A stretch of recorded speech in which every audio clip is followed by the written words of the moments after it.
Okay, we will start from the program which is used for interpolation in Python. So this program is taken from this YouTube link.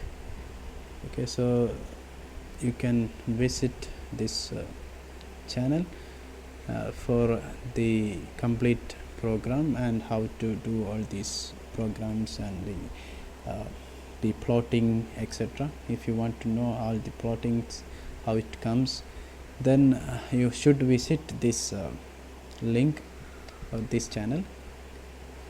So I will give you a rough idea how this program works, because you may not be able to understand this program in first step, and I will give you a hand to this program so that it will be easy for you to understand this. And after that, you have to visit in this YouTube link. You will be able to understand more clearly with the help of plot, etc. So I will give you a hand how it is working exactly, then you can visit to that. So let's start with this program.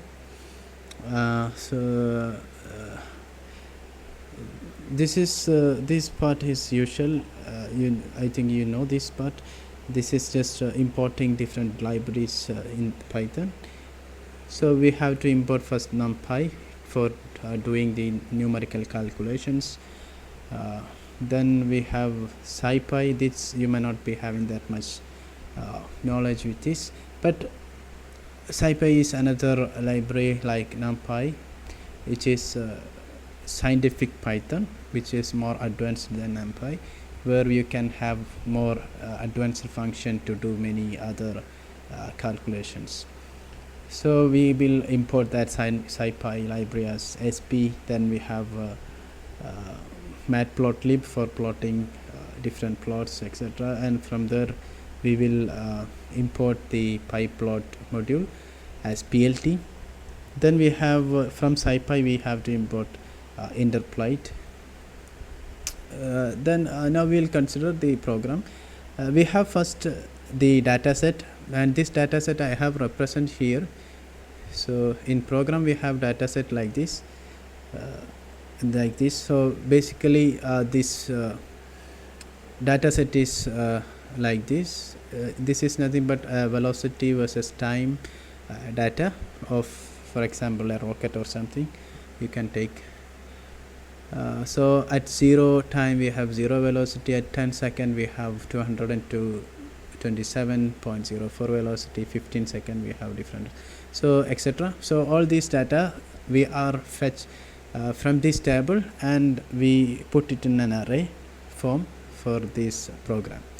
So we use array in a NumPy library, that is np.array, and we put all these values in there.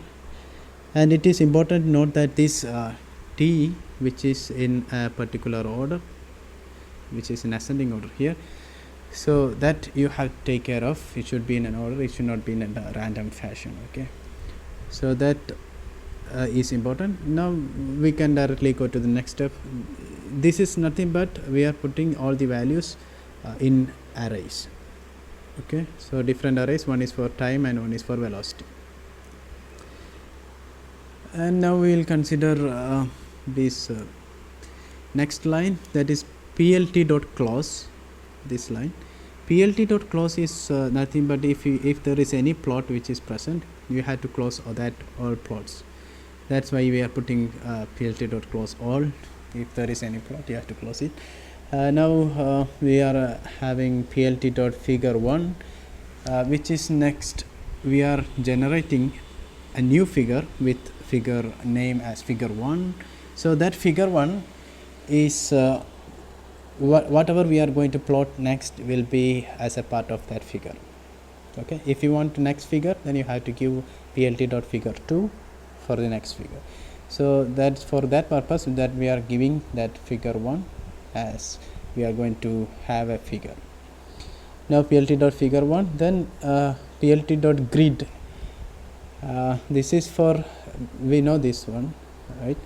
plt.grid is for grid lines, and we are using both axes here. That's why we have put axis both. Okay, so we need grid line corresponds to both axes, and we are considering the major tick marks, that is which equal to major. So we are considering the major axis or major tick marks. So then we are considering the color code. This is nothing but RGB color code.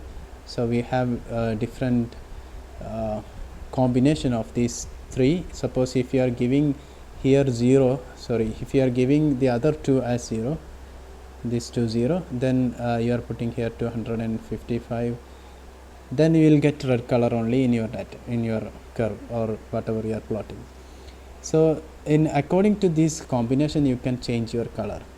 Okay, that is the basic idea behind this color combination. We have to put RGB in some fraction, then you will get different colors.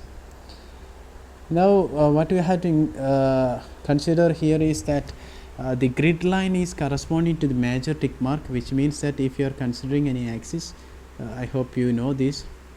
So if you consider an axis, there will be different tick marks like this. So these are the major tick marks, and you will be having some minor tick mark in between these major tick marks like this. Okay, so if you are considering this same situation for y axis also, we can consider, then there will be a major tick mark like this, and we have minor tick marks in between these major tick marks. So we are considering here the major tick marks. Now the major with the major tick mark we have to get the grid line, and we are choosing the grid line style as this, that is like this.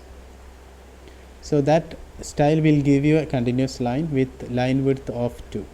Okay, so what we are expecting is, in this case, is that if you are using some color, then you need grid line corresponds to this major axes, to the major axis, not minor axis. To major axis we need grid lines, suppose like this, like this. Then here also we need grid lines correspond to this major axis. Suppose they are evenly, it should be evenly distributed. This plot is not that much accurate, but it is just for representation, so it will look like this. Okay, so this is because we have chosen the plot line style like this, it will give you a continuous straight line. Okay, now if you consider the next line, what is next line? Next line is plt dot minor tick marks on, which is nothing but the tick marks, that is the minor tick marks, which should be on in your plot. And we are generating another grid line here, which is corresponding to the minor tick marks. Okay, and which is for both axes, and we have the same kind of color code, and line style is now like this, that is column.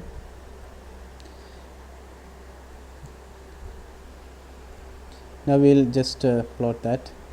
So in order to plot that, so it will be almost like this. So we have these dotted lines in this fashion, both in x direction as well as in y direction. So corresponding to both x and y axis, we have these tick marks, this grid line, along with this major grid lines. So okay, we will be having one more line here. Okay, so for major grid line, so this is just representing the minor grid line for y axis. So if you want to plot it, we'll be having it through the x axis also like this. Okay, so together it will be looking like this.